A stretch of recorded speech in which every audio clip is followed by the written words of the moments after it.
Bienvenidos, hermanos, hermanas, a esta segunda clase del diplomado y la primera clase de la materia formación espiritual.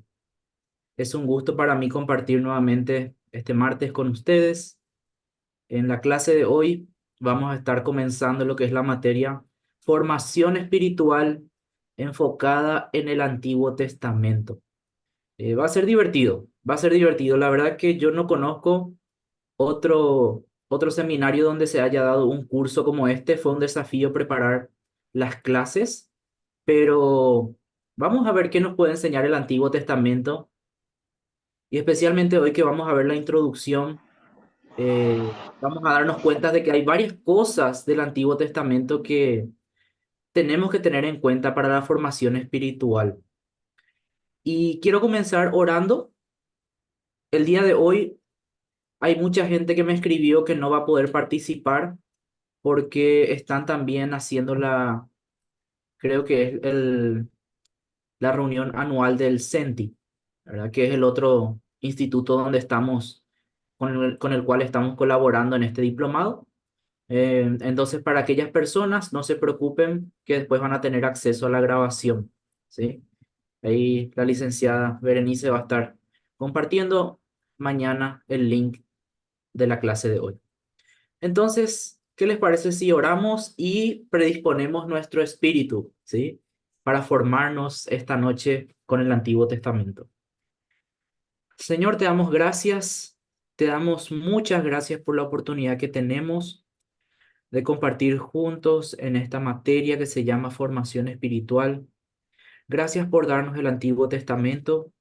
Eh, la verdad es que hasta ahora capaz hemos menospreciado o capaz no hemos tomado en cuenta todo lo que nos transmite esa porción de tu palabra, pero te pedimos que a través de este curso tú nos abras los ojos, tú nos hables al Espíritu para que podamos nosotros tomar, Señor, en cuenta las directrices, las herramientas que tenemos en esta porción de tu palabra para poder crecer espiritualmente, Señor. Como dice el versículo en Efesios 4:13, para crecer a la estatura de Cristo. A eso apuntamos, Señor. Así que te pido que nos ayudes, que nos des sabiduría y que también bendigas a los hermanos que no pudieron estar hoy, que desde la próxima clase también se puedan sumar. En el nombre de Jesús. Amén. Amén. Muy bien, hermanos. Con 23 participantes, entonces arrancamos la clase de hoy. Como bien le estaba comentando, hoy vamos a tener una materia que se llama formación espiritual, ¿sí? La formación espiritual va a tener un enfoque distinto a la clase anterior que tuvimos, que era Introducción al Antiguo Testamento. En la clase de Introducción al Antiguo Testamento queremos ver contenido, ¿sí? ¿Qué tienen los libros del Antiguo Testamento? ¿Quiénes escribieron esos libros? ¿Cuándo se escribieron? ¿Y cómo podemos interpretarlos? En esta clase específica vamos a analizar algunos conceptos del Antiguo Testamento, sí, por supuesto, pero lo más importante es, vamos a tratar de eh, hacer de que estos elementos sean aplicables a nuestra vida, ¿sí? Vamos a apuntar a eso, porque la formación espiritual es justamente el desarrollar disciplinas que nos lleven a una devoción diaria en nuestra relación con Dios y con los otros. Entonces, si nosotros no podemos aplicar principios del Antiguo Testamento a esto, a la relación con Dios y con otros, entonces esta materia va a fracasar.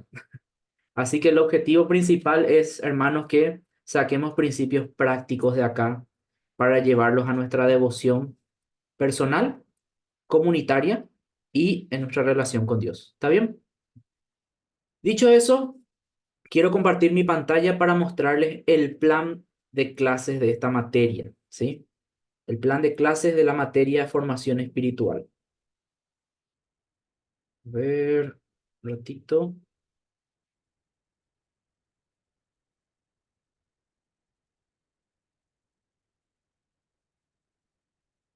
Ahí se ve, ¿verdad? Perfecto. Muy bien.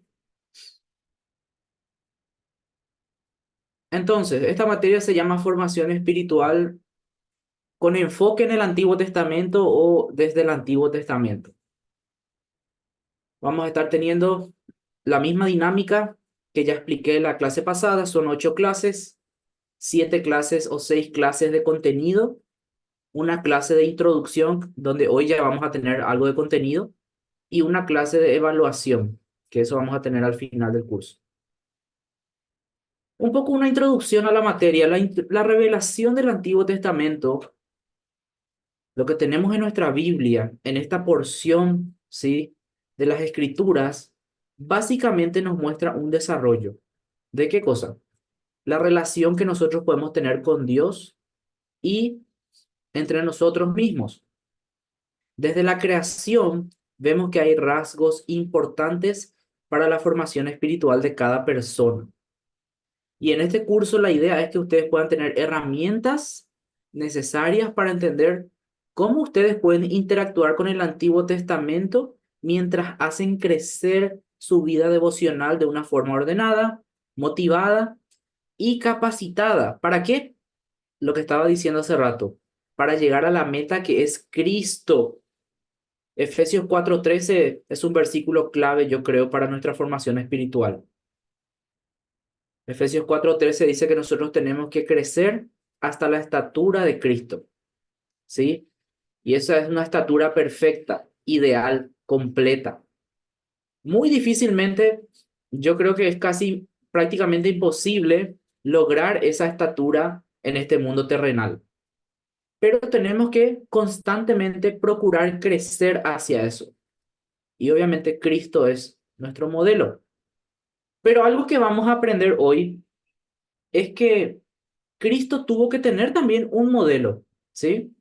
Yo sé que Jesús es Dios, ¿sí?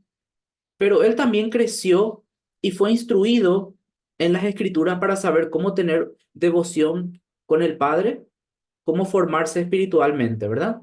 Él fue instruido en el Pentateuco, en la Torá, en la ley, conocía los textos del Antiguo Testamento, conocía las profecías, ¿sí? Lo vemos de una forma muy, siempre cumpliendo con las cuestiones litúrgicas, los rituales que tenía que hacer. Vemos a un Jesús que realmente enfocaba su formación espiritual en toda la tradición que él recibió del Antiguo Testamento, ¿sí? Entonces, ¿cómo vamos a hacer formación espiritual hoy si no leemos el Antiguo Testamento? Era la Biblia de Jesús. Entonces, justamente en la introducción de hoy vamos a estar viendo cuáles son elementos que Jesús tomó para aplicar a su vida personal en esta formación espiritual. Se hará un énfasis especial en la materia en lo que es el Pentateuco. ¿Qué es el Pentateuco? La Torá, la ley, ¿sí? Génesis a Deuteronomio. ¿Por qué? Porque, hermanos, Génesis a Deuteronomio es la base de toda la Biblia prácticamente, ¿sí? Ahí se encuentra gran parte del pensamiento espiritual, ¿sí? De los principios litúrgicos y de los atributos de Dios, ¿sí? Y a partir de eso, a partir de la Torá, a partir de la ley, es que se desarrolla el resto de la Biblia, ¿sí? Incluso Jesús mismo dice en Mateo 5:17, yo no vine para abolir la ley, sino para cumplirla. Entonces, desde ahí ya vemos que la ley tiene un rol fundamental en todo esto. Por eso es que vamos a hacer un énfasis especial en algunas cuestiones de ahí. No significa que no vamos a ver nada de los profetas ni de los textos poéticos, sino que acá vamos a ver las bases que llevan a las prácticas después en el Antiguo Testamento de la espiritualidad. ¿Qué queremos en este curso para ustedes, para los estudiantes, los que están tomando este diplomado? Queremos que ustedes conozcan parámetros de la espiritualidad en el Antiguo Testamento, especialmente lo que estaba centrado en la ley de Moisés y la comprensión de ella que tuvieron los otros autores del Antiguo Testamento. Porque en los Salmos, por ejemplo, cuando le vemos a David escribiendo poemas, interactuando con Dios, con el pueblo, Vemos a un David que está interpretando la ley, aplicándola a su vida. Entonces, vamos a ver también cómo los otros autores reflexionaron sobre esto. También la idea es que ustedes puedan reflexionar en su propia vida espiritual a partir de los personajes del Antiguo Testamento. Vamos a ver la vida de algunos de ellos y cómo su ejemplo puede guiarnos también para la formación espiritual. Apreciar el valor moral y espiritual que nos da el Antiguo Testamento en temas que siguen siendo relevantes para hoy. Esto ya lo dije en la clase pasada, lo vuelvo a decir hoy. El Antiguo Testamento tiene muchísimas cosas relevantes para hoy. Textos que no hace falta un filtro para aplicarlo y ver de que tienen demasiada relevancia para nosotros. Proverbios, salmos, textos como esos que te dan consejos para tener éxito en la vida y que tranquilamente lo podemos aplicar a nuestro contexto. También la idea es que podamos reflexionar teológicamente sobre algunos temas del Antiguo Testamento, obviamente siempre en el contexto histórico y bíblico, ¿sí? Y por último, la idea es que ustedes mismos puedan elaborar una filosofía de vida cristiana con base en los principios espirituales que vamos a ver en este curso, ¿sí? Porque no queremos que esto sea un curso con información nomás, queremos que realmente impacte en su formación espiritual. Y eso solo se va a poder si ustedes toman la información que están recibiendo y tratan de aplicar a su contexto. Entonces, por ejemplo, en la disciplina de la oración, puedo sacar yo principios de los personajes del Antiguo Testamento y decir, yo voy a aplicar este principio a mi vida o yo voy a aplicar este principio en mi ministerio. Y la idea es que ustedes escriban un documento donde ustedes mismos tengan una filosofía de vida cristiana, una forma de vivir con la que ustedes se pueden guiar utilizando el contenido del Antiguo Testamento. Algunas estrategias y tareas que vamos a implementar en este curso, muy similar a lo que es la otra materia también. En este curso, la idea es que ustedes tengan un cuaderno anotador donde ustedes van anotando todas las cosas, ¿verdad? También puede ser digital, obviamente. OneNote, notes del teléfono. Hay muchas formas de tomar notas, ¿sí? Incluso algunos estudiantes ya me mostraron que hay inteligencia virtual ya para tomar notas, ¿verdad? Y me mostraron todo lo que dije, literalmente todo lo que dije que una máquina escribió. Así que hay de todo hoy. Pero se puede. La idea es que tengan eso como un anotador que acompañe estas clases y que ustedes puedan ahí ir anotando todos sus descubrimientos. Específicamente, hay dos tareas que nos van a acompañar en este curso y que va a ser muy importante que ustedes hagan para poder reflexionar mejor sobre los temas que vemos, ¿sí? Lo primero es que el estudiante lea algunos pasajes bíblicos seleccionados. Yo les voy a dar algunos pasajes que la idea es que ustedes lean antes de la clase. ¿Está bien? Entonces, la clase ya venimos con la mente fresca sobre el tema y sabemos de qué se va a hablar. Sabemos el contexto, sobre todo. Esto va a estar acá. En el plan de curso, ustedes van a ver acá qué tienen que leer para cada clase, ¿sí? A veces son algunos capítulos, a veces algunos versículos, obviamente según su disponibilidad de tiempo, pero muy importante leer estos textos bíblicos para acompañar los temas que vamos a reflexionar. Y lo segundo es que ustedes van a elaborar su propia filosofía de vida cristiana. ¿Cómo hacemos una filosofía? Bueno, muy sencillo es. Ustedes deben primeramente tener su anotador, ¿sí? En su anotador, al finalizar cada clase, ustedes deben poner, por ejemplo, cuál es el aspecto o la disciplina espiritual que más le impactó en ese tema. Estamos hablando de, por ejemplo, la oración, ¿sí? ¿Y a usted le impactó el impacto de la oración, viendo el ejemplo de Ana, cómo oraba, cómo se entregaba a Dios, el ejemplo de David? y van anotando y citando versículos bíblicos que fundamentan esta disciplina para ustedes. Después, ustedes tienen que reflexionar, pensar, ¿cómo afecta a mi vida este tema? ¿Por qué sería importante que yo comience a practicar esto de forma eh, de forma más consciente? Y por último, la idea es que ustedes escriban pasos prácticos de lo que ustedes van a empezar a hacer de forma diferente a partir de esta reflexión. Entonces, reflexiono sobre un tema, la oración.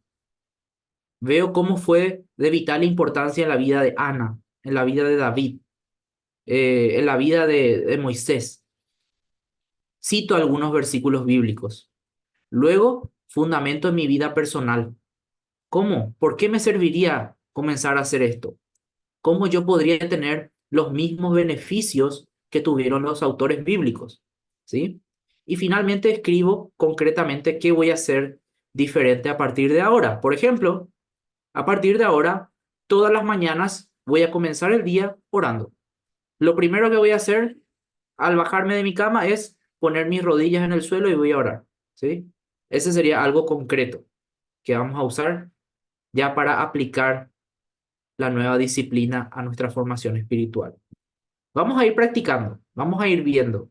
Y al final de cada clase yo les voy a dar algunos tips para que ustedes vayan reflexionando sobre los temas que vamos a ver. Muy bien, esas son las estrategias, las tareas que vamos a necesitar para este curso.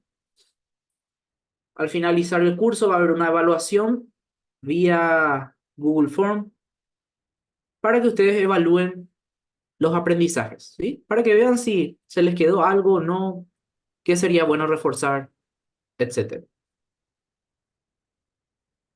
Muy bien, hoy estamos 19 de marzo y estamos en la presentación de la clase y vamos a hacer una pequeña introducción a lo que es la espiritualidad en el Antiguo Testamento. Y después, a partir de hoy, cada 2 semanas tenemos esta clase, ¿sí? Cada 2 semanas. Entonces, la siguiente clase va a ser recién el 2 de abril. El 2 de abril tenemos el tema imagen y semejanza. Comenzamos por el relato creacional. Y la pregunta, ¿soy como Dios? ¿Sí? Una pregunta polémica que se presenta en esos primeros capítulos de Génesis. Entonces, ustedes, antes de la clase, deberían leer estos capítulos para venir empapados del tema, ¿sí? Léanlo en su tiempo devocional o en algún momento del día donde puedan apartarse y solamente reflexionar en las escrituras. Y si quieren, vayan anotando ya detalles, preguntas que podamos responder en la clase, ¿sí? Algo que les llama la atención, entonces en la clase ya podemos responder algunas preguntas de esos pasajes. Obviamente, en el desarrollo de la clase vamos a hablar de muchas cosas más, pero eh, lo importante son los temas y cómo yo puedo aplicar estos temas a mi vida. En la tercera clase vamos a hablar del nombre de Dios, ¿sí? Vamos a leer algunos pasajes que hacen referencia al nombre de Dios o a los nombres de Dios. Luego, analizar qué significa ser un pueblo santo espiritual con linaje escogido. Vamos a hablar del sistema de sacrificios en el Antiguo Testamento y qué tienen que ver eso con nuestra santidad hoy. Y las dos últimas clases vamos a centrarnos en Salmos y Proverbios para leer desde la poesía hebrea algunas enseñanzas muy profundas para nuestra formación espiritual. Entonces, vamos a cerrar la materia el 25 de junio con la evaluación. Tengo que aclarar de que la evaluación de ambas materias es el mismo día, ¿sí? Y no es un examen, no es muy difícil. Es una comprobación de aprendizajes porque como esta clase eh, no tiene créditos académicos oficiales, entonces no es necesario que ustedes necesariamente aprueben eso, pero lo hacemos igual para que ustedes vean si aprendieron o no en este tiempo. En esta materia no hay videos para acompañar las clases, hay lecturas, ¿sí? Pero como algunos ya me escribieron en el privado y me dijeron que les gustan los videos que están viendo de Proyecto Biblia, entonces puse acá un video, ¿sí? Puse acá un video que ustedes le dan clic acá y esto les va a llevar al video, ¿sí? La mayoría de las personas asumen que la Biblia tiene mucho que decir Ahí acerca está. de... ¿Eh? Esto les lleva al video donde van a ver sobre estas tres palabras del Antiguo Testamento que hablan de pecado, ¿sí? Ese es el único video para ver en esta materia. Eso es para el 4 de junio recién, ¿sí? Entonces, para aclarar eso. Pero el resto son lecturas, lecturas de la Biblia. Vamos a leer la Biblia, hermanos. Eh, Muy lindo leer comentarios, me encanta. Aprendemos mucho de los hombres de Dios que han estudiado, que han interpretado las escrituras, pero a veces leemos más sobre la Biblia que a la Biblia misma, ¿sí? Entonces, vamos a centrarnos y vamos a leer la Biblia y vamos a pedirle al Espíritu Santo que nos ilumine, que nos hable en cada tema que vamos abordando en esta materia. ¿Está bien? Al finalizar este sílabo de clases, van a tener algunos materiales que pueden utilizar para seguir formando lo que es su espiritualidad a partir del Antiguo Testamento. Algunos libros como este de Richard Foster, recomiendo mucho para lo que es la formación espiritual en general, ¿sí? Richard Foster es un libro que estudiamos en el CEMTA, en la materia de formación espiritual, y nos gusta mucho su abordaje. Hoy voy a comentar algunas cosas de cómo él hace su abordaje a la formación espiritual, pero nosotros vamos a combinar eso con Antiguo Testamento. Entonces vamos a ver lo que sale. ¿Alguna pregunta, hermanos? ¿Algo que no quedó claro sobre el desarrollo de esta materia que podamos contestar ahora?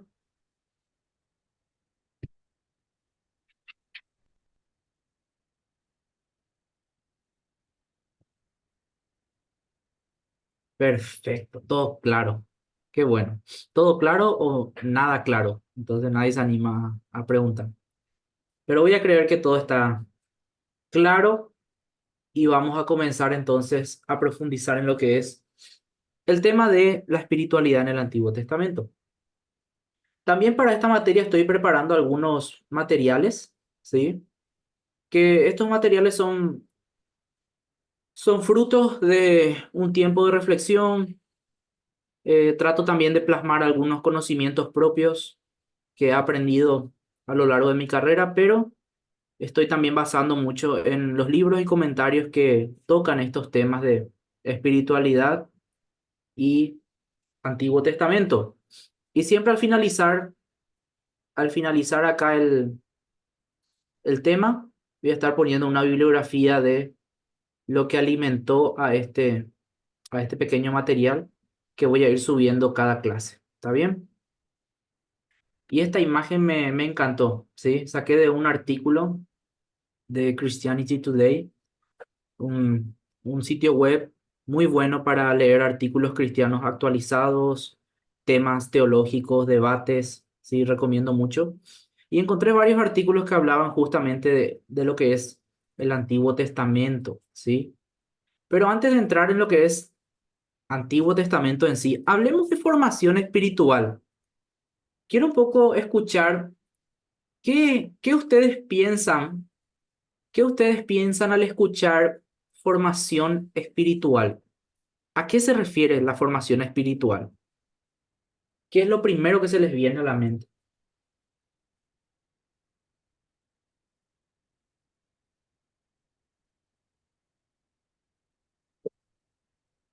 ¿Quién se anima?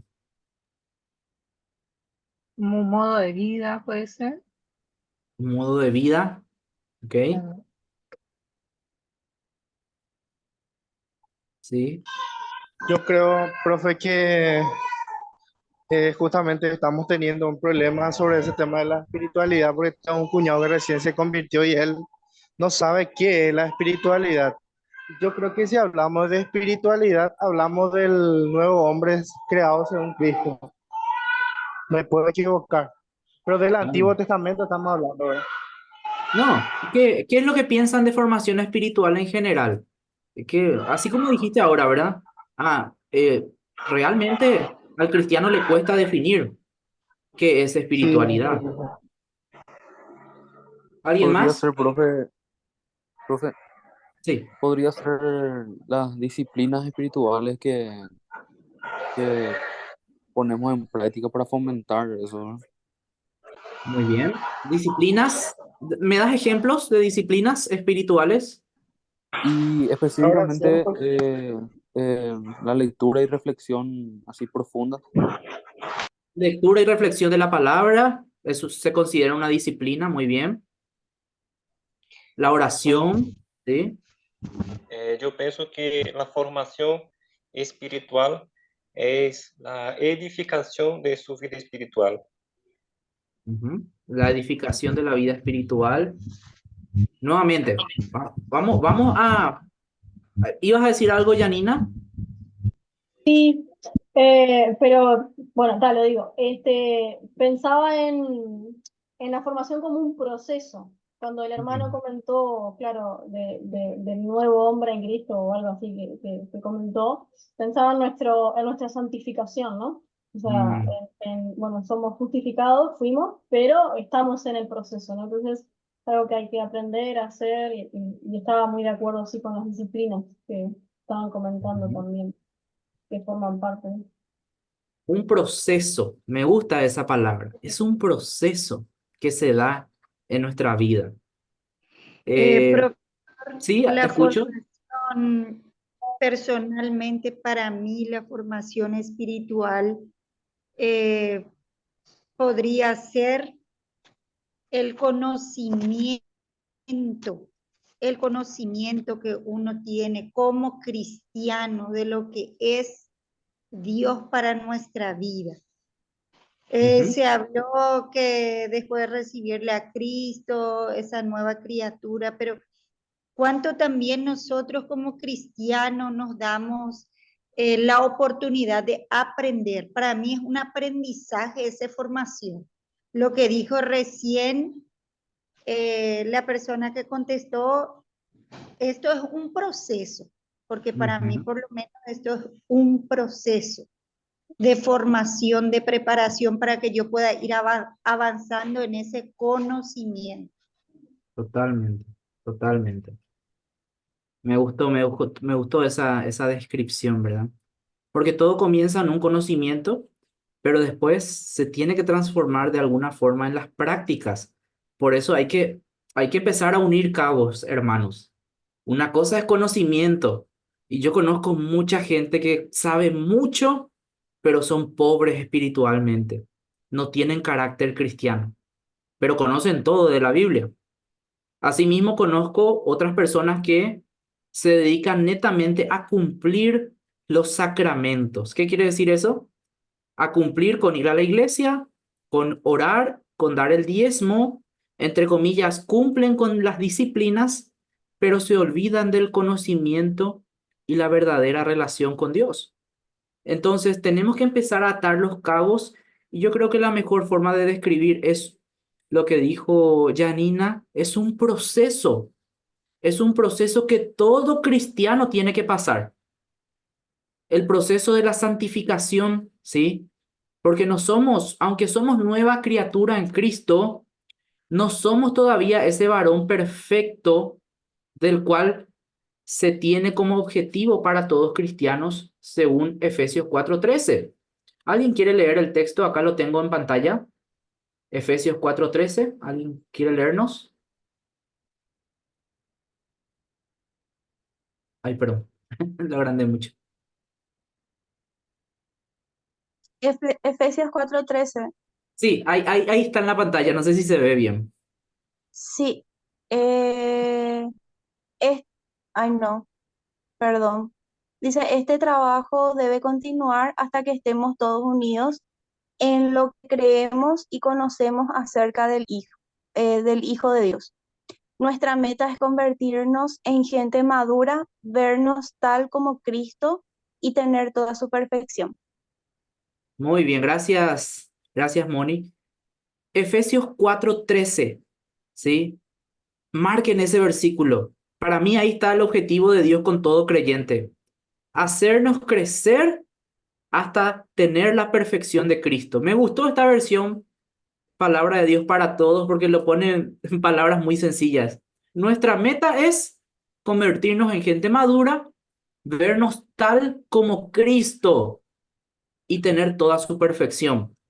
Y ya ven que esto es muy ambicioso, ¿no? Es muy ambicioso decir que nosotros podríamos ser perfectos como Cristo, pero Dios a eso apunta. Dios está trabajando en nuestras vidas para llegar a eso, ¿sí? Y de hecho, eso se va a cumplir cuando estemos con Él en el cielo, ¿sí? Pero eso no quiere decir que ahora acá en la tierra vamos a dejar nomás y vamos a vivir como queremos, ¿sí? Bien, dice Pablo que para eso está la gracia. La gracia no solamente es para perdonarnos, para darnos un regalo no merecido, sino también la gracia nos capacita para ser mejores personas, ¿sí? Entonces, la gracia de Dios trabaja en nuestras vidas en una formación espiritual donde todo creyente debe crecer hasta verse tal como Cristo. Y hay disciplinas o prácticas que pueden ayudar al creyente, ¿sí? A ser como Cristo. Y si yo quiero conocer esas disciplinas que te llevan a ser como Cristo, ¿dónde yo podría encontrar esa fuente? ¿Dónde podría encontrar la lista o las cosas que yo tengo que hacer para ser como Cristo? En su palabra. En su palabra y específicamente leyendo sobre la vida de Cristo. En los 4 evangelios nosotros encontramos muchísimas prácticas que Jesús hacía que lo ayudaron a formarse espiritualmente, ¿sí? Porque en su forma de hombre, él pasó también por ese proceso de formación espiritual como nosotros los seres humanos pasamos. Recuerden que él tuvo tentaciones, que él pasó por momentos difíciles, cansancio, sed, ¿sí? Decepción, traición. Tuvo que lidiar con los sentimientos negativos que venían en la vida, enojo, tristeza, ¿sí? Entonces, Jesús también pasó por ese proceso. Cuando se habla de formación espiritual hoy, casi siempre se quiere enfocar en la vida de Jesús. Y yo estoy de acuerdo con eso, porque el objetivo de la palabra es formarnos a la imagen de Cristo, llegar a ese varón perfecto, a esa mujer perfecta en Cristo. Y hay algunos, eh, algunos autores que hacen como categorías de las disciplinas espirituales.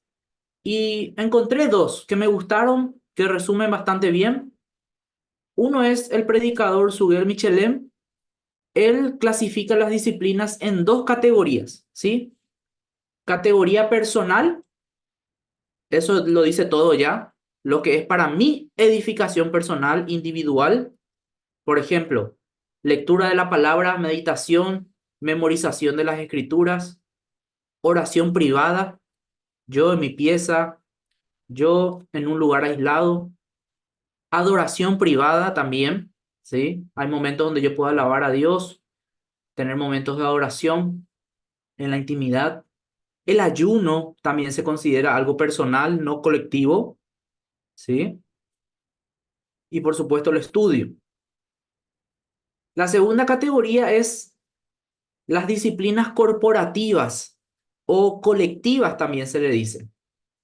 La adoración congregacional, ¿sí? Cantar, alabar con el pueblo, momentos de oración con el pueblo, la predicación que podemos recibir con el pueblo, la ofrenda que damos con el pueblo, oración corporativa. La cena del Señor es una disciplina, ¿sí? Es una disciplina aparte, porque es un momento donde específicamente recordamos el sacrificio de Cristo, la muerte y resurrección también, ¿sí? Y por supuesto, también está la comunión entre hermanos, ¿sí? Me parece que esta forma de clasificar las disciplinas es bastante general y nos ayuda a entender bien que hay cosas de edificación personal y cosas de edificación colectiva. Richard Foster, otro autor que escribió el libro Celebración de la Disciplina, que es el que les recomendé hace rato, él clasifica en tres categorías, pero ligeramente es lo mismo que lo que propone el predicador Michelem. Él dice, hay disciplinas internas, externas y colectivas. Internas, meditación, oración, ayuno y estudio bíblico. Esas son disciplinas para mi edificación interna, al hombre interior. Las disciplinas externas, la sencillez, él habla de la humildad, de la sencillez como una disciplina, como algo para poner en práctica. Acá, por ser acá en Paraguay, mi Profe, pastor eh, Emilio Agüero, de la Iglesia Más que Vencedores, justamente está haciendo una serie de prédicas sobre la humildad. Y él, no sé si él leyó a Richard Foster o no, pero él usa mucho la humildad como una disciplina. Y si ustedes buscan en YouTube, pueden buscar las prédicas de Emilio Agüero sobre la humildad, una serie de 5 prédicas fenomenales donde él dice cómo podemos practicar la humildad. Y él está hablando de esto, de la disciplina espiritual de la humildad. ¿Hay una pregunta? ¿Alguien quería preguntar algo? yo, profe, Adelante. eh, ¿cuál es el, no sé cómo llamarle, el beneficio, impacto o la importancia del ayuno? Buena pregunta. El ayuno, cuando la Biblia habla de ayuno, literalmente se refiere a la abstención de comida, ¿sí? Y es, en parte, yo creo que es un simbolismo, ¿sí? Porque el ayuno nos ayuda a dejar de lado una necesidad física para alimentar una necesidad espiritual, ¿sí? Es diferente el ayuno, que es solamente una dieta, o sea, yo dejo de comer con el objetivo de bajar de peso, que el ayuno bíblico. El ayuno bíblico es, bueno, yo dejo de comer, pero con la intención de alimentar a mi espíritu.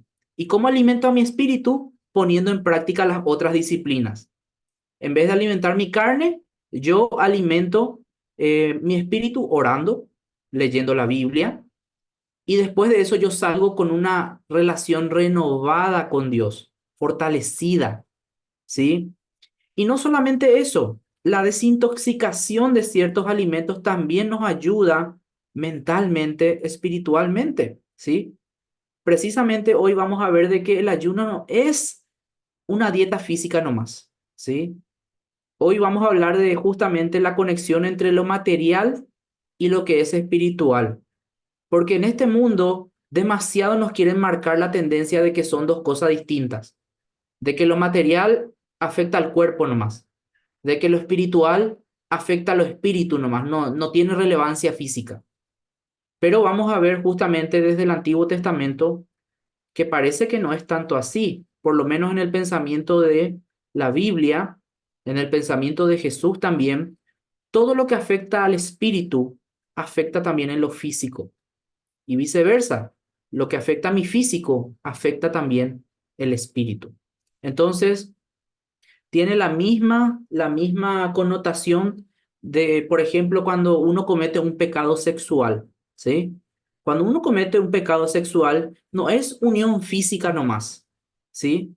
Las almas se unen de cierta forma en ese acto. Uno está corrompiendo no solamente lo que es su cuerpo, con lo que puede tener una enfermedad o no, sino está corrompiendo su propio espíritu con eso. Entonces, eso mismo se aplica si yo voy al impacto del ayuno. El hecho de que yo comience a dejar alimentos físicos, alimentos, sobre todo de este mundo hoy, con todos los químicos, con todo lo que tienen nuestros alimentos, va a tener un impacto positivo en mi vida si yo alimento mi espíritu, ¿sí?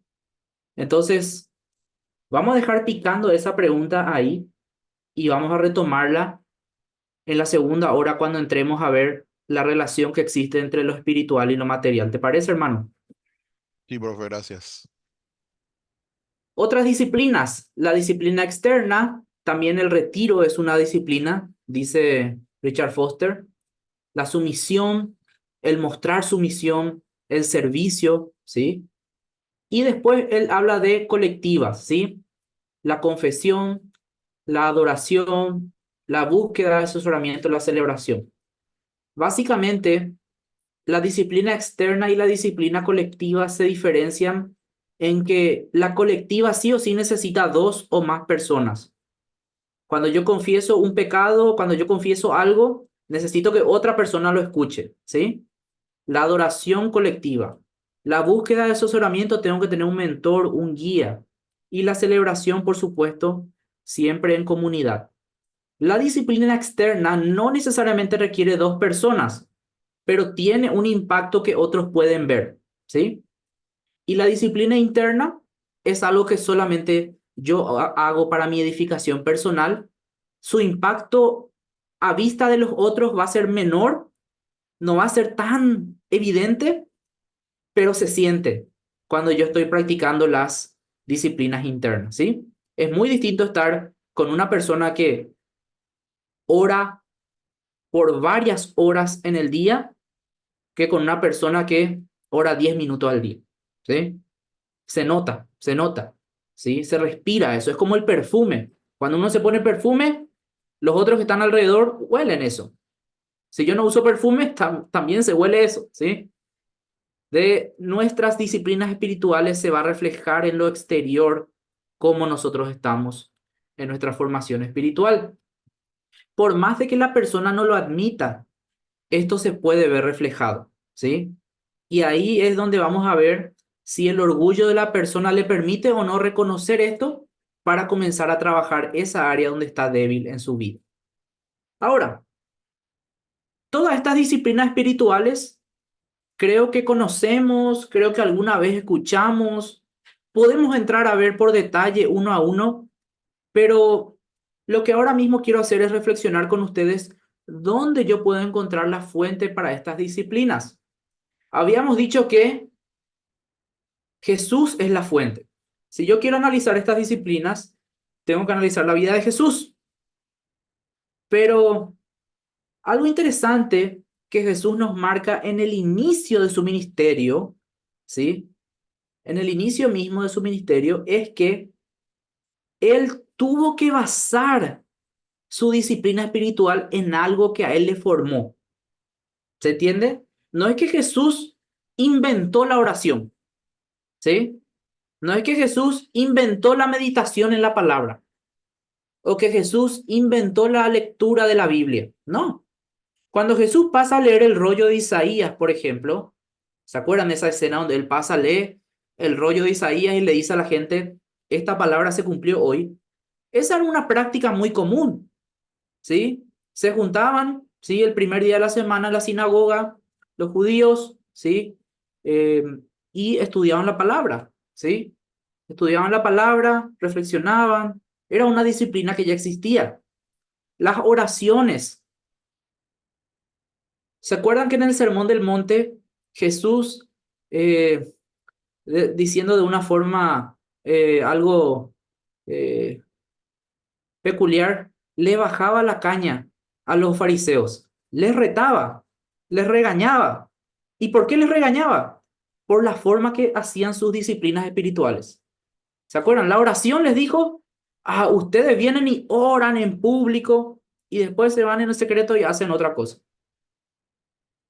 El ayuno les dijo, ustedes luego no se lavan la cara, así andan tipo pobrecitos para que la gente les mire y sepan que están ayunando. Cuando dan la ofrenda, hacen que se escuche, que se caen muchas monedas para que se den cuenta que ponen tanto dinero. Jesús estaba atacando en el Sermón del Monte todas las disciplinas espirituales que la gente estaba haciendo mal, ¿sí? Por eso es que cuando Jesús dice, ustedes escucharon esto, pero yo os digo esto, no es que Jesús estaba en contra de la ley de Moisés, sino en la forma que se implementaba, ¿sí? El sentido o la interpretación que le daba a la gente que vivía en aquel tiempo. De hecho, una de las palabras de Jesús al inicio de su ministerio fue esta, en Mateo 5:17, que acá lo tengo en pantalla. No malinterpreten la razón por la cual he venido. No vine para abolir la ley de Moisés o los escritos de los profetas. Al contrario, vine para cumplir sus propósitos, ¿sí? Esta es la versión Nueva Traducción Viviente que me gustó mucho también, porque realmente Jesús nos muestra cómo implementar realmente la palabra de Dios en el sentido que se quería aplicar, ¿sí? Y hay veces que no entendemos ciertas leyes del Antiguo Testamento, ciertas cosas que encontramos ahí, pero no es la idea que tomemos literalmente cada cuestión y que lo apliquemos de forma ritual para obtener el favor de Dios. No, la idea es aplicarlo de una forma con sentido, con el propósito que tenían, que era la formación espiritual de cada persona. Todas las leyes del Antiguo Testamento tenían el propósito de formar espiritualmente a la persona y al pueblo. Entonces, por eso es que es tan relevante esto para nosotros. Pero como ya sabemos, la semana pasada le conocimos a Marción. ¿Quién era Marción? El hereje del siglo II que descartó todo el Antiguo Testamento. Asimismo, hay hoy gente que descarta el Antiguo Testamento, dice, esto no tiene ninguna relevancia para nosotros. Vamos a leer los evangelios nomás, que mirando a Jesús ya vamos a entender todo cómo uno tiene que formarse espiritualmente. No, Jesús leía el Antiguo Testamento. Entonces nosotros necesitamos leer el Antiguo Testamento, que era la Biblia de Jesús. Decía San Agustín, Agustín de Hipona, el Nuevo Testamento está oculto en el Antiguo y el Antiguo Testamento se pone de manifiesto en el Nuevo.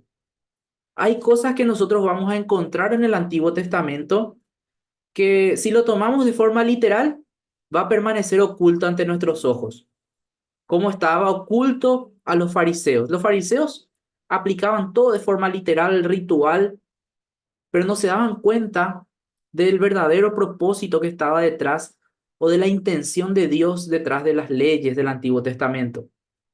Entonces, tenían la rigidez de cumplir las leyes al punto de llegar al ridículo, ¿sí? Como ejemplo, hoy, cuando estaba en Israel, me llamó la atención, un profesor nuestro nos mostró, habíamos salido un sábado a recorrer cerca de los barrios ortodoxos de Jerusalén, y un profesor nuestro nos mostró un judío ortodoxo delante de un ascensor. Y delante de un ascensor, en un shopping, él estaba esperando.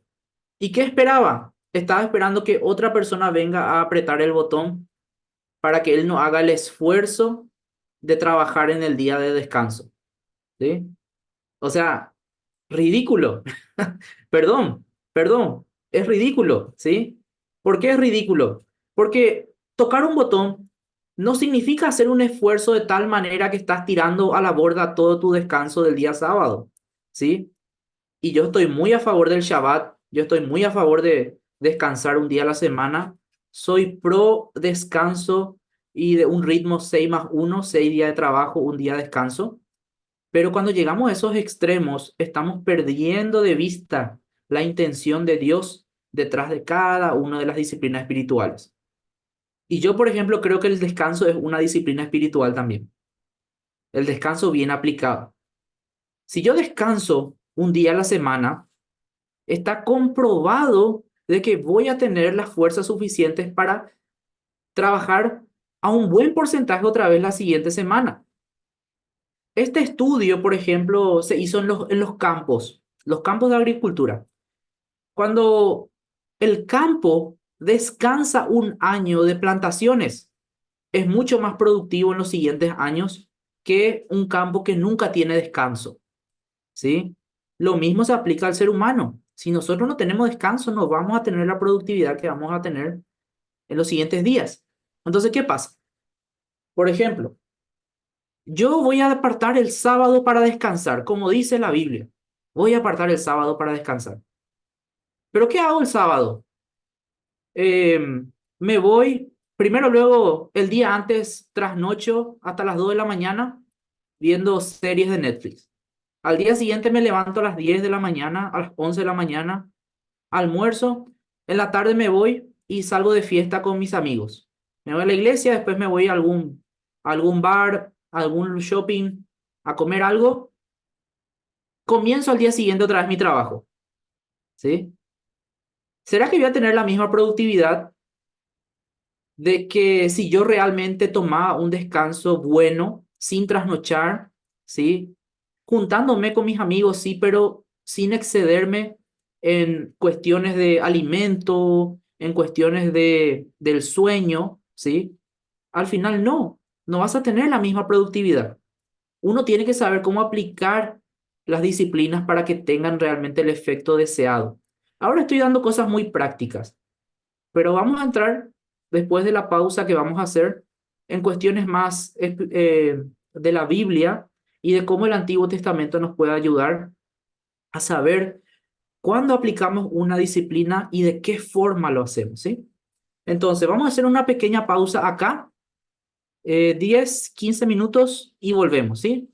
Por favor, 8 y 10, si pueden estar todos ya para poder seguir, porque, o si no, no terminamos el contenido de hoy, ¿sí?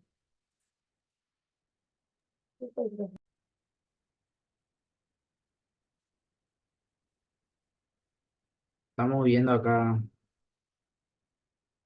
Sabes que no me aparece el lápiz para escribir, ¿verdad? No sé si es porque no soy el anfitrión nomás. Y te Sola- puse profe como para, o sea, para que puedas escribir, pero no me aparece para hacerte coanfitrión. Voy a ver cómo puedo solucionar eso. Vale, vale. Eh, porque sí, yo también estoy buscando el lápiz, pero no me aparece en ningún lado. Solamente me da para mover o para acercar. Bueno, mientras solucionamos este problema, vamos a seguir con nuestra presentación. Quiero hablar un poco de cómo puedo presentar esto. Algunas bases que el Antiguo Testamento nos da para poder hacer formación espiritual del cristiano, ¿sí? Estas bases me parecen muy interesantes, muy buenas para tener en cuenta y va a cambiar un poco nuestra perspectiva del Antiguo Testamento. Voy a compartir otra vez mi pantalla. En la pantalla les va a salir el texto, pero yo les voy a estar explicando eh, exactamente los detalles de lo que quiero que tengan en cuenta. En primer lugar, ahí va. En primer lugar, yo creo que el Antiguo Testamento es sincero, ¿sí? Es honesto. Seguramente ustedes más de una vez ya habrán leído el Antiguo Testamento y habrán llegado a historias como el genocidio de los cananitas, eh, el genocidio, es la matanza de los cananitas. O llegan a la historia donde David quiere caerle bien a su suegro y le regala prepucios de soldados. Eh, o llegan de repente a la historia donde las hijas de Lot, ¿sí? Lo emborrachan para tener relaciones con él y así tener descendencia. Cosas terribles, ¿no? Cosas terribles. Y eso que puedo seguir citando cada cosa que se encuentra en el Antiguo Testamento. Y más de uno se habrá horrorizado, ¿verdad? Habrá dicho, ¿cómo puede estar esto en la Biblia? ¿Sí? ¿Qué hace esto en la Biblia? Bueno, yo creo que en realidad, aunque muchos usan este argumento para decir, por eso no es bueno leer el Antiguo Testamento ni estudiar para formarnos espiritualmente, yo creo que en realidad esto muestra lo que es el corazón del ser humano. O sea, literalmente lo podrido que está el corazón del ser humano, la perversión del ser humano, ¿sí? El Antiguo Testamento es honesto porque nos muestra de que aunque seamos cristianos, nosotros no estamos viviendo una vida a todo color de rosas, ¿verdad? Estamos en un mundo caído, un mundo donde el pecado entró y afectó todas las esferas de la vida, incluyendo la creación. Asimismo, el cristiano, ¿sí? No puede decir que ahora que estoy con Cristo ya no voy a pecar. Ahora que estoy con Cristo ya soy perfecto, ¿sí? Sería lindo. Y yo creo que todos, cuando Dios nos perdona, tratamos de que eso sea realmente algo continuo. Pero tarde o temprano volvemos a caer, ¿sí? Cuesta muchísimo mantenerse de una forma sin pecado. Por algo solo Cristo lo ha logrado.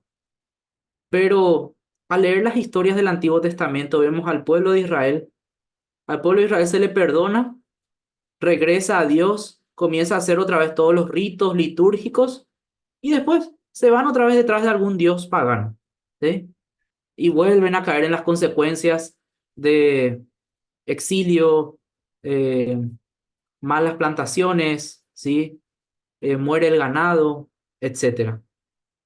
Es lo mismo, somos nosotros, ese pueblo de Israel, ¿sí? Gracias a Dios tenemos a Cristo, quien murió por todos nuestros pecados, o si no, no sé qué haríamos, ¿sí? El pueblo de Israel justamente refleja esa desidia y esa desesperación en la que estaríamos si Cristo no hubiera muerto por nosotros, porque ellos tenían que estar ahí matando palomitas, matando becerros todo el tiempo para poder limpiarse su pecado. Imagínense vivir así. Entonces, realmente estamos agradecidos porque Cristo fue ese sacrificio perfecto. Gracias a Él somos perdonados. Aunque caemos, aunque pecamos, lo más importante no es, eh, no es que nunca más vamos a hacer eso, sino lo más importante es que no nos quedemos en ese estado, que acudamos a Dios para que Él nos restaure nuevamente. O por ejemplo, ¿sí? Quiero darles un ejemplo práctico del Salmo 139.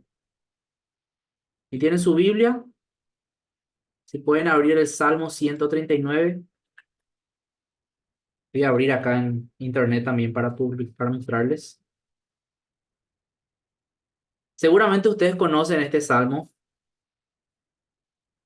¿sí?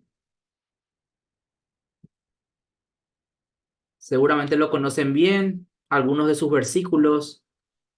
Eh, oh Jehová, tú me has examinado y conocido, tú has conocido mi sentarme, mi levantarme, ¿sí?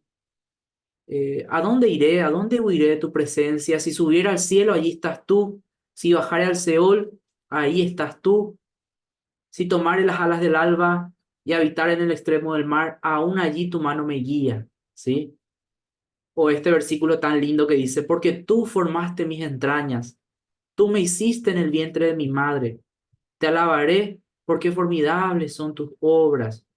¿Recordamos? ¿Sí? Bellísimo, bellísimo el Salmo.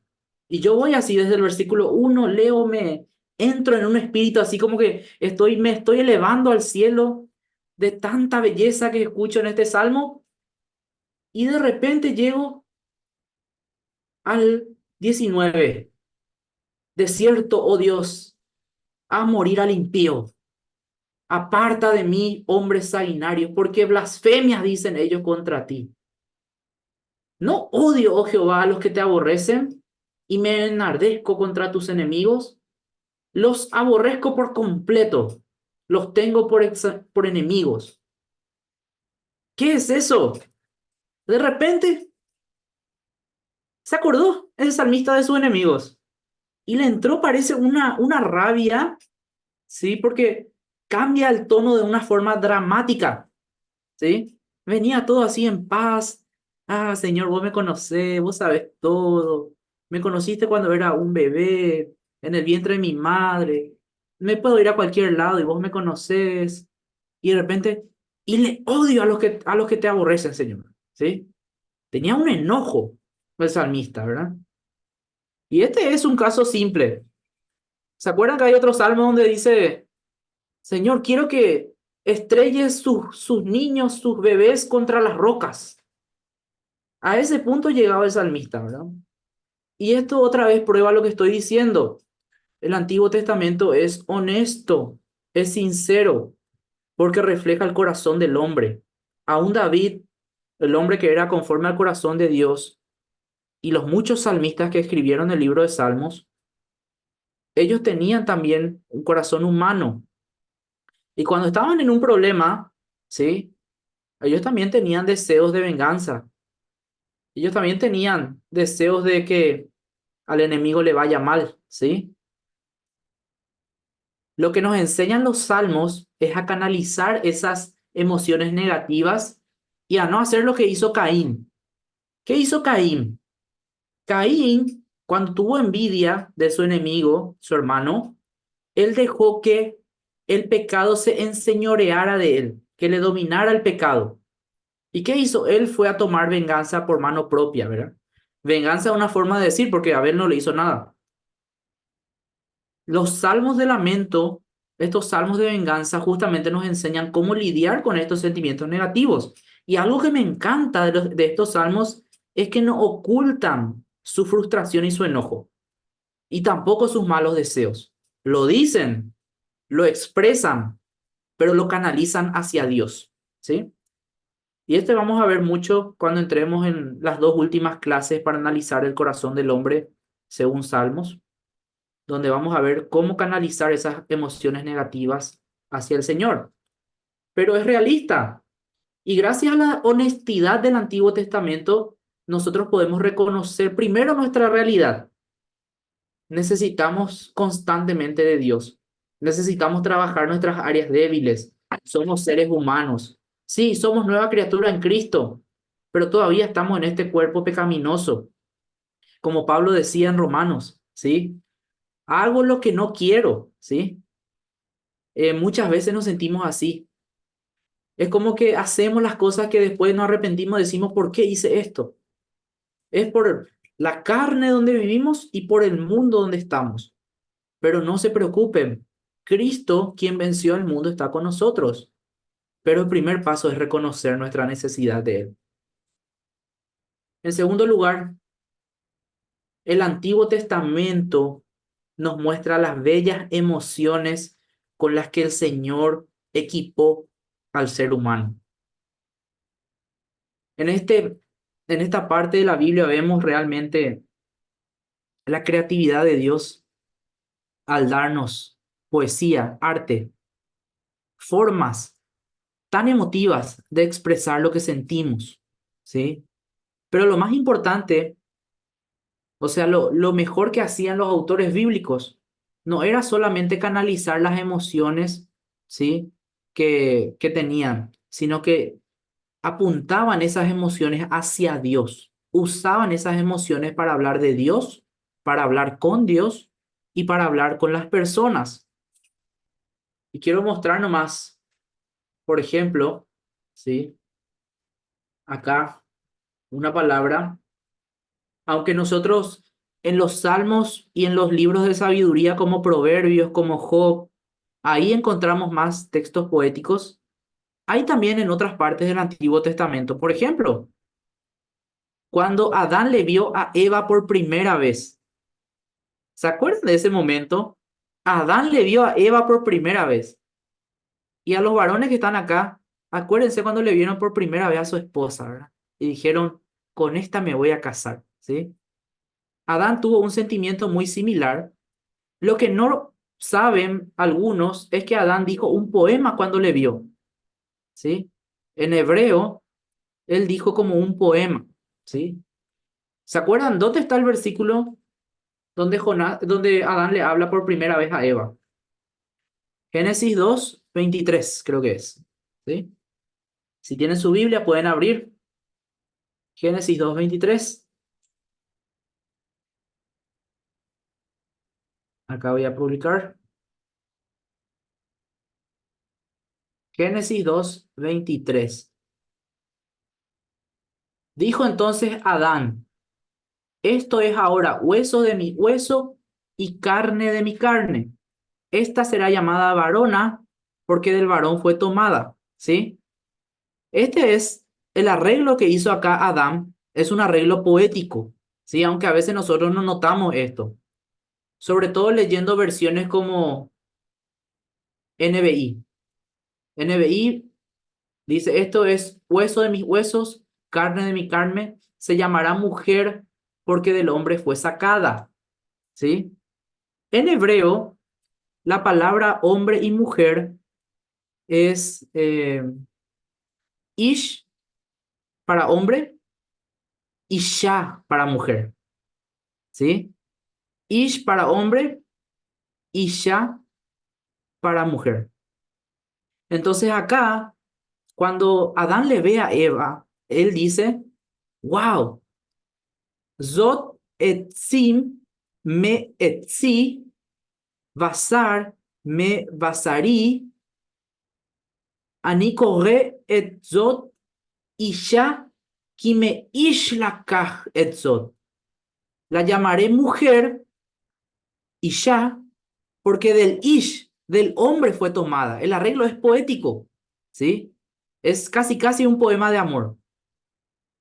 Entonces, por eso es que las versiones como Reina Valera traducen varona. ¿Nunca les pareció raro que dice varona y es una palabra que no usamos en español? ¿Quién usa varona? ¿Sí? Las feministas hasta te pueden liquidar por decir varona, ¿verdad? En todo caso, no sé. Esto es ahora hueso de mis huesos, carne de mi carne, será llamada varona, porque del varón, ¿sí? Varón, varona. Ish, isha. Reina Valera intenta hacer el mismo arreglo poético que la Biblia hebrea. Hombre, mujer, ahí no tiene relación lingüística, no es poético. Y miren lo que hace la TLA. La TLA es la más atrevida. Dice, este dijo, esta vez tengo a alguien que es carne de mi carne y hueso de mis huesos. La llamaré hembra, porque Dios la sacó del hombre. ¿Sí? Hembra. Si anda a decirle hembra a una mujer hoy, ahí te van a llevar a una marcha feminista y chao. Aunque hay algunos países en Centroamérica donde usan la palabra hembra para referirse a la mujer, acá en Paraguay por lo menos es casi ofensivo que le digas hembra. Eso se usa solo con animales. Pero ¿por qué TLA dice hembra? ¿Cuál es el propósito de TLA? Nuevamente, poético. Hembra, hombre. ¿Sí?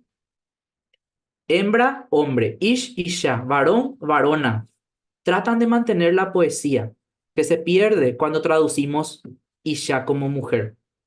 Entonces no le vamos a crucificar a la Reina Valera y a la TLA porque tradujeron de esa forma. De hecho, tratan de conservar la belleza poética del texto hebreo. Y miren lo que es este texto en los profetas, por ejemplo, que también usaron poesía para dar palabra al pueblo. Así como los salmos ofrecen poesía, en la alabanza y en el dolor ofrecen oración, los profetas nos ofrecen la palabra del Señor. Isaías 55 dice, así como la lluvia y la nieve descienden del cielo y no vuelven allá sin regar antes la tierra y hacerla fecundar y germinar para que dé semilla al que siembra y pan al que come, así también es la palabra que sale de mi boca. No volverá a mí vacía, sino que hará lo que yo deseo y cumplirá mis propósitos, ¿sí? Acá está lo que básicamente Dios tenía como propósito cuando le daba palabra a los profetas, ¿sí? Y obviamente esta palabra era bien pensada. Incluso este arreglo que hizo acá el profeta es muy interesante, porque primero describe la imagen, toda la imagen, ¿sí? La lluvia y la nieve. ¿Qué hace la lluvia y la nieve? Descienden del cielo y no regresan allá sin regar la tierra y hacerla fecundar y germinar. ¿Y para qué descienden? Para que dé semilla al que siembra y qué cosa? Pan al que come, ¿sí? Este es el análisis estructural que el año pasado les mostré a los que tomaron el curso de estudio bíblico. Después, vuelve a la misma categoría. Así también es la palabra. Entonces la palabra es como la lluvia y la nieve, ¿sí? La palabra que sale de la boca de Dios. y te grafica de una forma que, wow, tiene su impacto, ¿sí? Entonces, también el Antiguo Testamento nos da esa belleza con la cual el ser humano fue equipado y que nosotros todavía usamos hoy. Estamos en un mundo que perdió mucho la poesía, perdió el amor a las artes literarias, pero todavía se sigue usando palabras para emocionar, ¿sí? Y yo creo que hoy más que nunca necesitamos de estas bellas palabras que encontramos en la poesía del Antiguo Testamento para poder aprender cosas. Otra base que nos da el Antiguo Testamento para nuestra formación espiritual nos enseña quién es Dios, ¿sí? Si nosotros queremos conocer a Dios, tenemos que leer el Antiguo Testamento. Es la parte de la Biblia que más le menciona a Dios. Es la que menciona más atributos, es la que menciona más acciones de Dios, ¿sí? Porque si ustedes se dan cuenta, en el Nuevo Testamento, casi todas las acciones de Dios, las intervenciones de Dios, están entre los evangelios y hechos, ¿sí? Después, en cambio, en el Antiguo Testamento, de Génesis a Malaquías tenemos, ¿sí? Acciones de Dios concretas interviniendo en la humanidad. Entonces no podemos pasar por alto este testamento, ¿sí? De hecho, solamente en el Antiguo Testamento se dice más de 3000 veces el nombre de Dios, la palabra Dios. En el Antiguo Testamento se dice unas 1200 veces. Y el nombre de Jehová se menciona más de 6000 veces. Es mucho, ¿sí? O sea, realmente tenemos que considerar esto. El Antiguo Testamento no solamente nos da atributos de Dios, nos muestra cómo se aplica ese atributo. Les doy un ejemplo. En Jonás, ¿sí? Ustedes recordarán qué pasó con Jonás. Jonás tenía que ir a predicar a Nínive, no se fue, le traga el pez. Después Jonás se arrepiente. Perdón, acá mi vecino sacó la moto. Jonás se arrepiente y va a Nínive, según lo que leemos en la historia, predica y, sorpresa, la ciudad se arrepiente. En el capítulo 4, Jonás le recrimina a Dios con sus atributos. ¿Atienden lo que hace Jonás? Qué loco está Jonás. Con sus propios atributos le recrimina a Dios porque le dice, yo sabía que eras un Dios lento para la ira y grande en misericordia. Y esas no son palabras de Jonás, esas son palabras que ya en Éxodo se mencionan. Éxodo 34:6.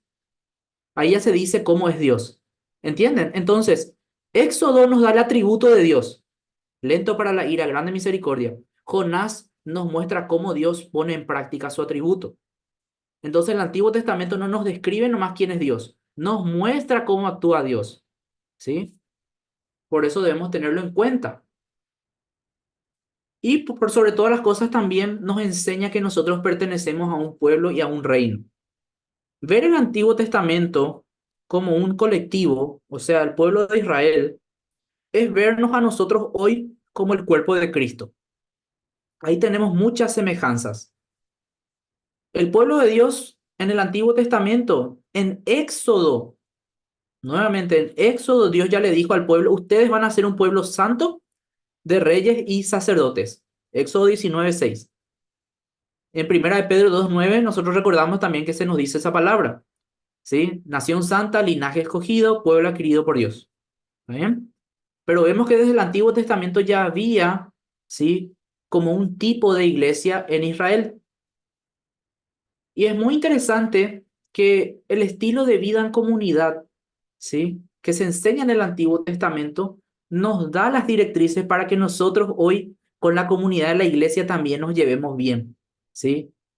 Y yo creo que es un mensaje muy poderoso para nosotros hoy porque vivimos en un mundo que nos mueve hacia el individualismo. Todo para vos. Todo es para vos. Vos tenés que ver tu beneficio. Vos tenés que buscar crecer vos solito, pisando cabezas. Es totalmente contrario a la cosmovisión comunitaria que tenían en el Antiguo Testamento. En el Antiguo Testamento el pueblo de Israel fallaba uno, afectaba a todos, ¿sí? afectaba a todos, se movían como un todo.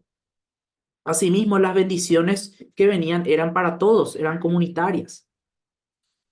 Hay un texto en Deuteronomio que dice, acá tengo el texto, y me parece muy interesante cómo nos muestra que está bien que la formación espiritual comience desde el yo, desde el individualismo, con las disciplinas individuales, pero tienen que ir hacia el exterior, hacia las disciplinas colectivas.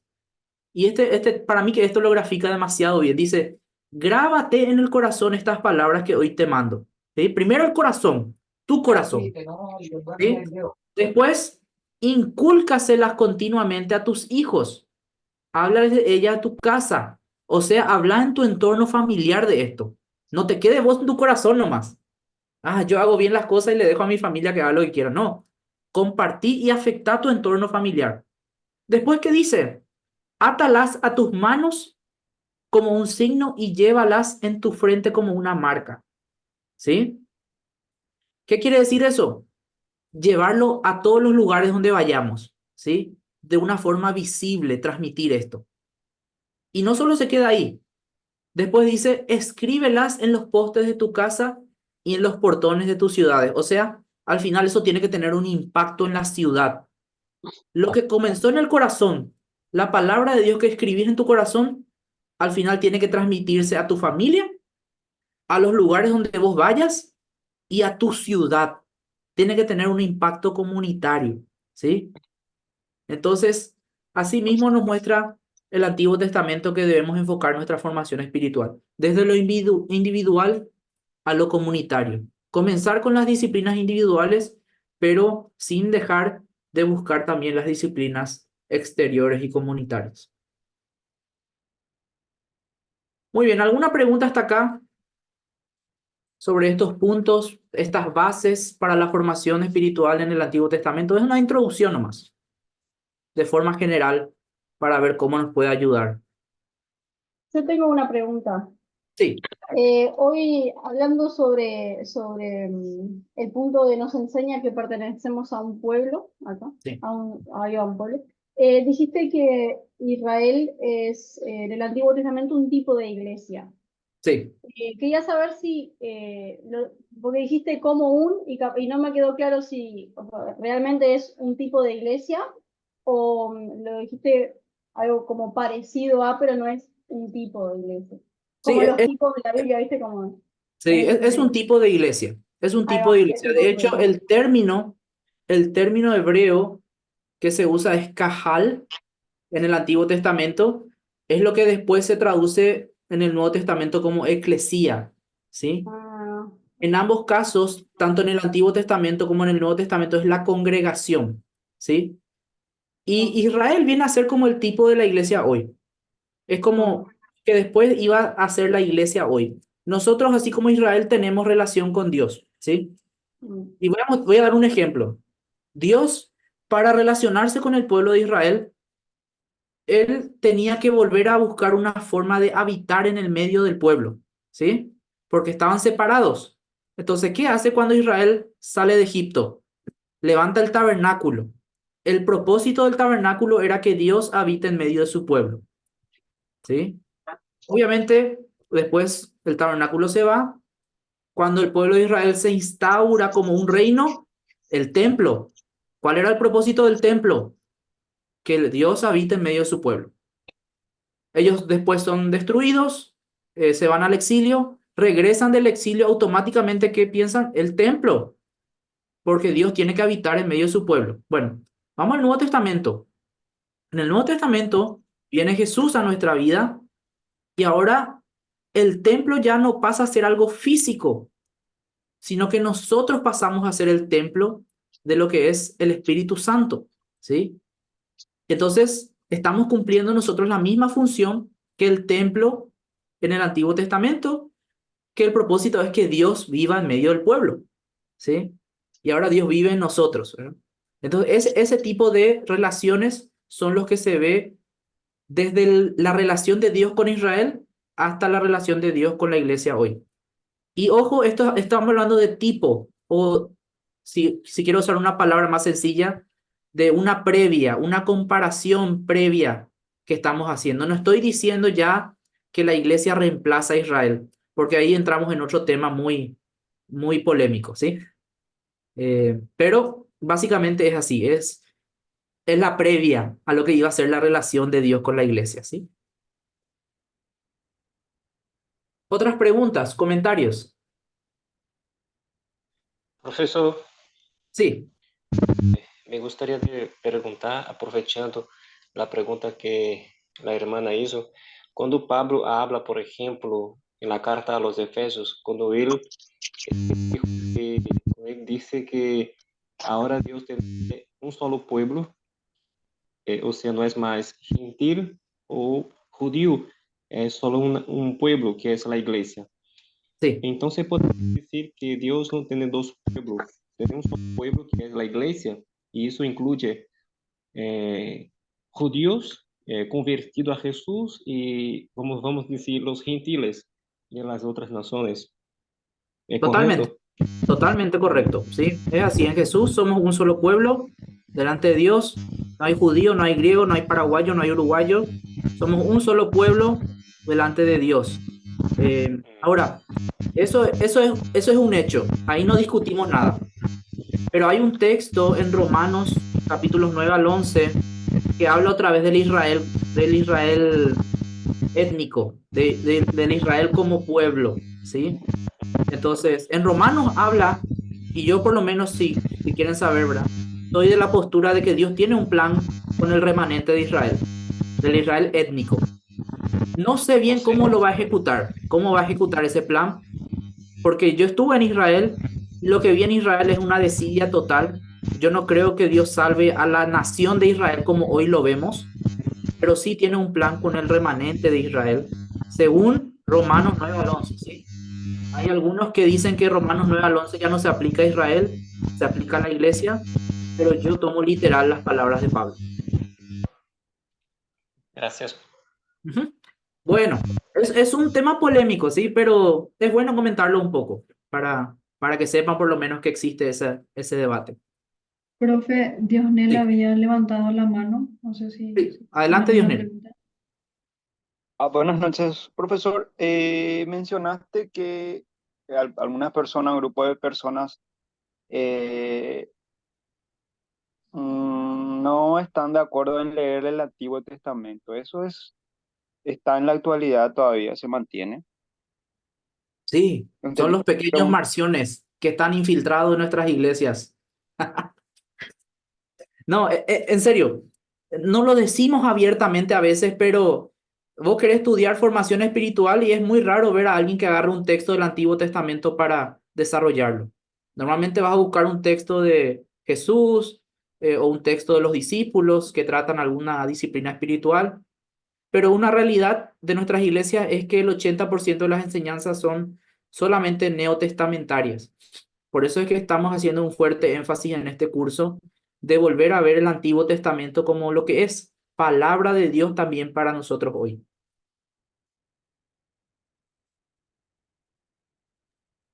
Perfecto, gracias. Cuidado con los marciones en sus iglesias, muy fácil de detectarlos, ¿sí? Cuando empiezan a hablar mal del Antiguo Testamento, ahí ya tienen que estar atentos para excomulgar a ese hermano. Broma, broma. Pero sí hay que tener cuidado porque se menosprecia mucho el Antiguo Testamento. Quiero terminar la clase de hoy entrando un poco ya en lo que es espiritualidad en el Antiguo Testamento. Ahora hablamos un poco de las bases de la formación espiritual en el Antiguo Testamento. ¿Cuáles son esas bases que hemos visto? La sinceridad del Antiguo Testamento nos muestra la realidad del corazón del ser humano, ¿sí?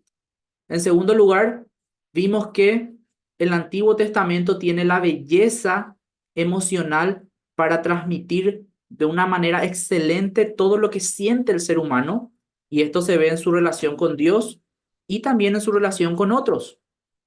En tercer lugar, vimos que el Antiguo Testamento nos ayuda a conocer a Dios, ¿sí? Conocer sus atributos y cómo Él aplica esos atributos en la interacción con la humanidad. Y en cuarto lugar, el Antiguo Testamento nos ayuda a saber cómo ser un pueblo de Dios, un pueblo santo, un pueblo con linaje escogido, y un pueblo de sacerdotes, ¿sí? Esas son las bases que nos van a guiar en esta materia. Pero ahora quiero tocar exclusivamente la parte de espiritualidad, que fue la pregunta que tiré hoy al inicio.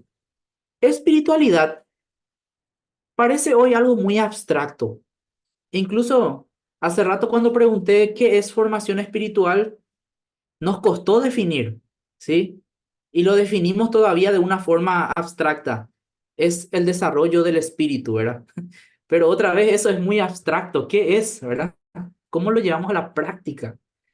Y yo creo que hoy a cualquier persona que vos le preguntás, sea cristiano o no cristiano, si le decís espiritualidad, van a pensar automáticamente en algo intangible, ¿sí?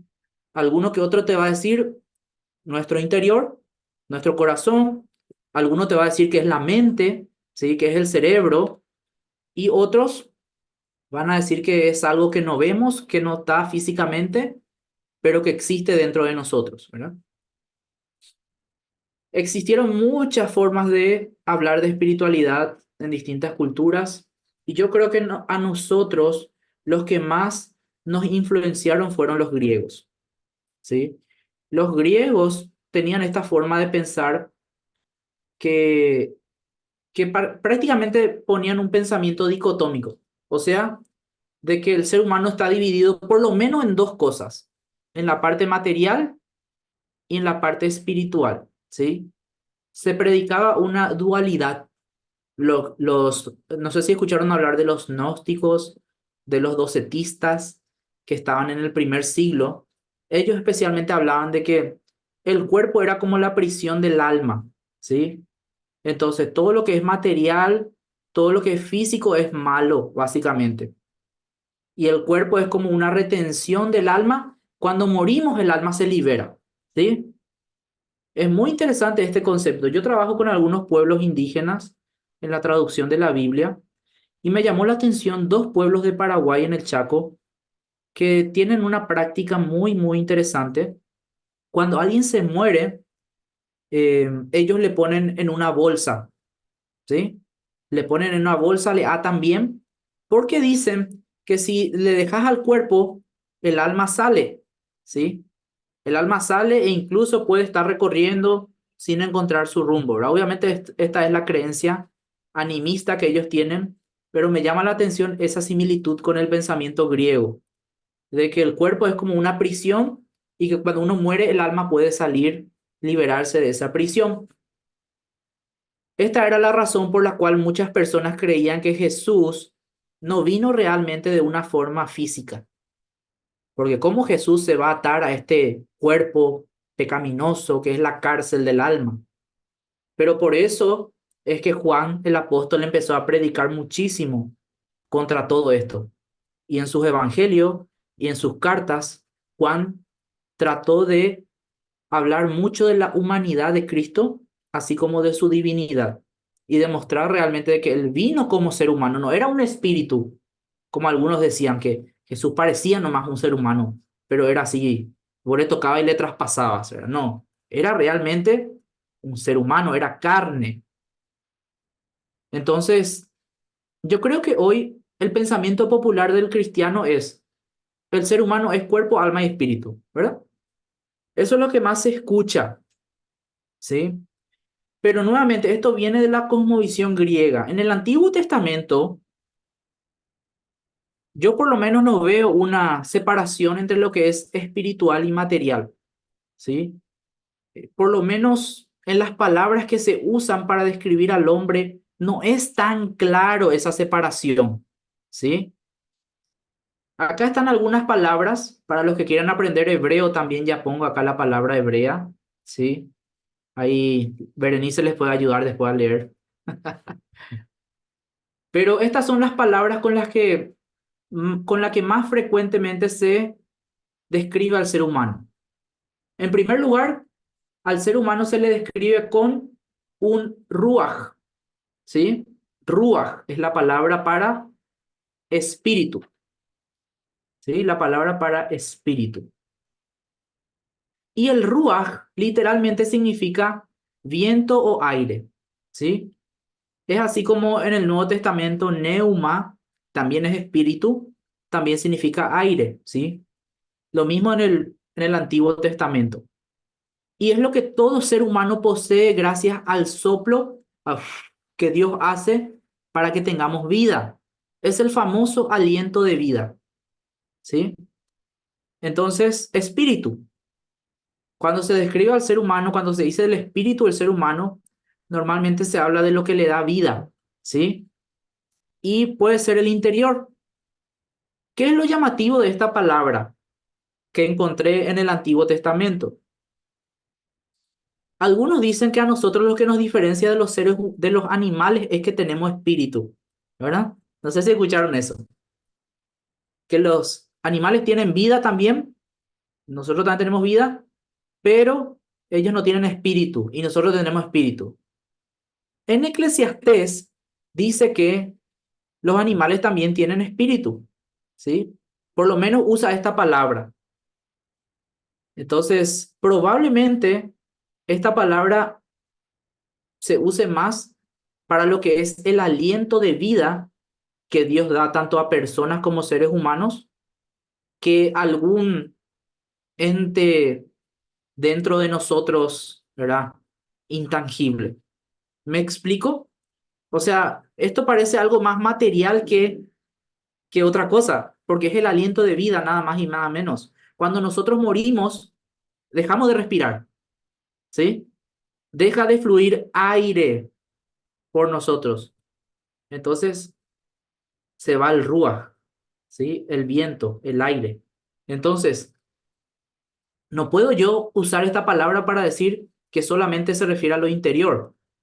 La otra palabra que se suele usar es esta palabra de acá que es nefesh. ¿Escucharon alguna vez nefesh? Nefesh se suele traducir como alma, ¿sí? Alma. Y de ahí es que sacan algunos con toda el alma, ¿sí? Cuerpo, alma, espíritu. Pero, nuevamente, no podemos decir a 100% que es alma solamente. Yo traduzco como ser, ¿sí? Yo soy de los que traducen esta palabra como el ser. ¿Y cuál es la diferencia entre el ser y el alma? Bueno, el ser puede implicar muchas cosas. Yo puedo estar incluyendo mi parte material, mi cuerpo, ¿sí? Así como también mi parte interior. Completamente yo, ¿sí? ¿Por qué? ¿Por qué hago esta diferenciación? Porque esta palabra en el Antiguo Testamento se usa para el interior de la persona. Por ejemplo, David dice, mi alma está afligida, dice, ¿sí? Su interior, ¿sí? Se usa para personas, ¿sí? Por ejemplo, cuando contaban acá cuántas personas había en una habitación, hay 20 nefesh, decían, ¿sí? Hay 20 personas. E incluso se usa para cuerpo físico de cosas muertas, ¿sí? El número 19, cuando está hablando de que no hay que tocar el cadáver, la palabra que usa es nefesh. Y en el contexto claramente se refiere a un cuerpo muerto. Entonces, nuevamente, ¿cómo separamos la parte material de lo espiritual, podríamos decir, de lo que está ahí dentro nuestro? Si esta palabra se puede aplicar a cosas físicas y cosas intangibles. Entonces, la mejor traducción que yo le di es ser, tu ser. Puede referirse a tu cuerpo, puede referirse a tu espíritu. La otra palabra que se usa es basar. Basar. Basar significa carne. Literalmente significa carne o cuerpo, ¿sí? Esta palabra sí tiene toda su connotación de algo material. Acá no hay partes espirituales mayormente. Basar se puede traducir como cuerpo, carne, sangre, pariente, ser humano o animal, ¿sí? Voy a poner en silencio los micrófonos, por favor. Entonces, cuando habla la Biblia de basar, de cuerpo, ¿sí? habla de algo material. Y la última palabra que encontré con la que se describe con mayor frecuencia al hombre es lev, corazón. ¿Sí? Corazón. Y aunque en hebreo esta palabra corazón también significa el órgano que bombea sangre para que la persona se mantenga con vida, ¿sí? En el pensamiento hebreo mayormente el corazón se refería al centro de las emociones y de los pensamientos, ¿sí? Por ejemplo, cuando alguien pensaba, en hebreo se dice, habló en su corazón. Eso quiere decir, pensó. Y David pensó, ¿sí? David habló en su corazón. Hoy en día, nosotros tenemos más el pensamiento de que en el corazón solamente están las partes emocionales, ¿verdad? El enamoramiento, la felicidad, la tristeza, ¿sí? Pero nadie dice, usana tu corazón cuando te quiere decir que pienses algo, ¿verdad? Es porque nosotros nuevamente pensamos como los griegos. En el pensamiento griego, ¿sí? La mente está acá arriba, los pensamientos están acá arriba y las emociones están en el corazón. ¿Eh? Ahora, ¿quién tiene razón? ¿Dónde está la mente y dónde está el corazón? ¿Sí? A mí me parece interesante lo que hace Jesús.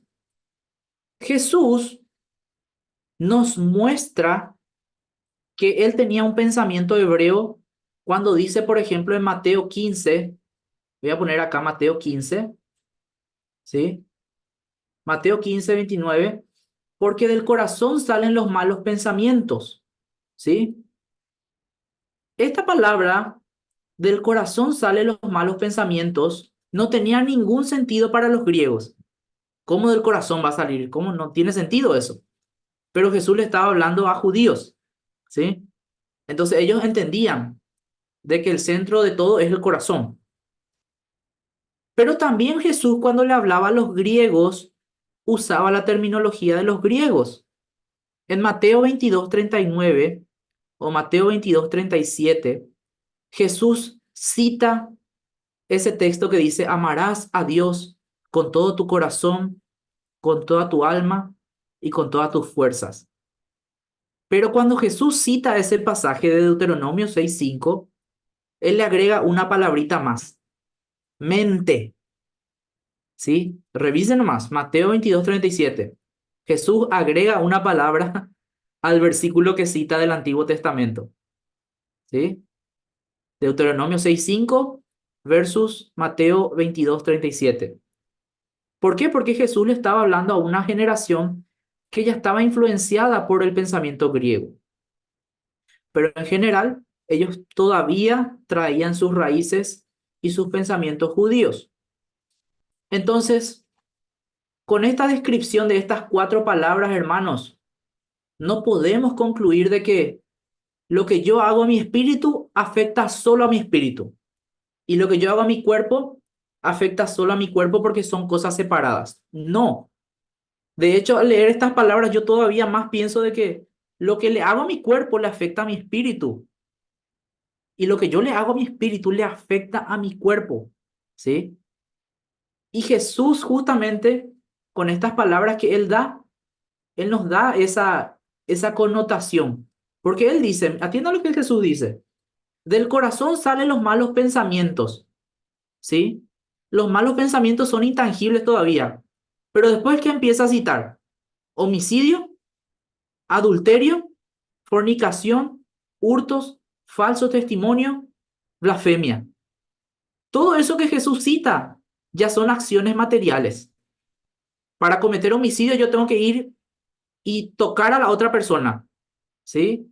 Adulterio, tengo que tocar a la otra persona. Fornicación, tengo que tocar a la otra persona.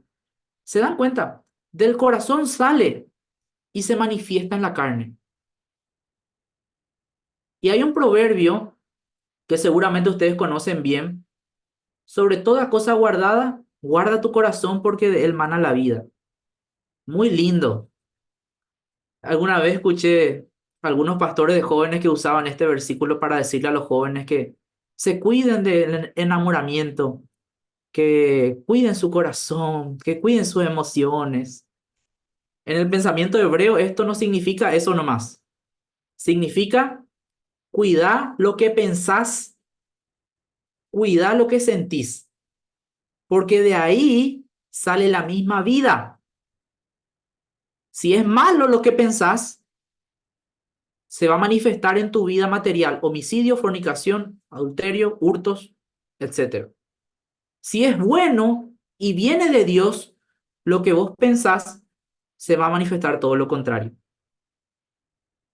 Y quiero mostrarles y terminar con esto, estamos sobre la hora, en dónde está este pasaje. Y acá ya les hice la división estructural. ¿Sí?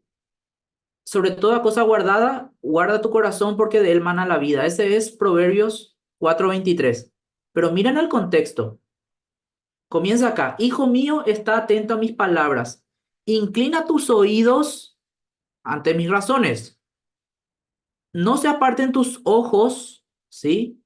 Guárdalas en tu corazón, porque son vida a los que hallan y medicina al cuerpo, ¿sí? Sobre toda cosa guardada, guarda tu corazón. Después regresa nuestra escalera. Aparta de ti la perversidad de la boca. Aleja de ti la iniquidad de los labios. Tus ojos miren lo recto. Tus párpados hacia adelante. Examina la senda de tu vida. ¿Se dan cuenta lo que está haciendo acá el poeta? Está utilizando figuras del cuerpo humano, pero lo hace de una forma magistral. ¿Por qué? Porque en el medio de todo esto está el corazón, ¿sí? Y dentro de los versículos que hablan del corazón, en el medio mismo está el cuerpo, mostrándonos la conexión que existe entre lo que nosotros sentimos y pensamos en el corazón y lo que se manifiesta en el cuerpo. Lo que nosotros hagamos en el corazón, hermanos, eso se va a manifestar en los oídos, en los ojos, en la boca, en los labios, en los párpados, en los pies, en el cuerpo, ¿sí? Entonces, esta es una de las grandes razones por la cual yo creo que todo lo que nosotros hacemos en el ámbito espiritual repercute en nuestro cuerpo físico, en lo material y viceversa, ¿sí? Y viceversa. Lo que hacemos también a nuestro cuerpo repercute en la formación espiritual. Entonces, con esto arrancamos la clase de formación espiritual. Recién estamos arrancando los motores, ¿sí? Lo de hoy fue una introducción muy general. Todo lo que hablamos va a estar en la lección 1, que ustedes la pueden encontrar en el Google Drive y la pueden descargar para volver a repasar lo que estuvimos comentando.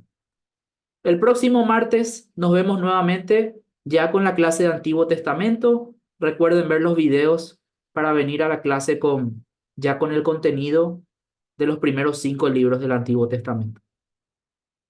Cerramos la clase entonces hoy, ¿les parece? Muchas gracias por su participación y nos vemos nuevamente el próximo martes. Bendiciones, profe. Chao. Buenas noches. Bendiciones, profe. Buenas noches para todos. Bendiciones.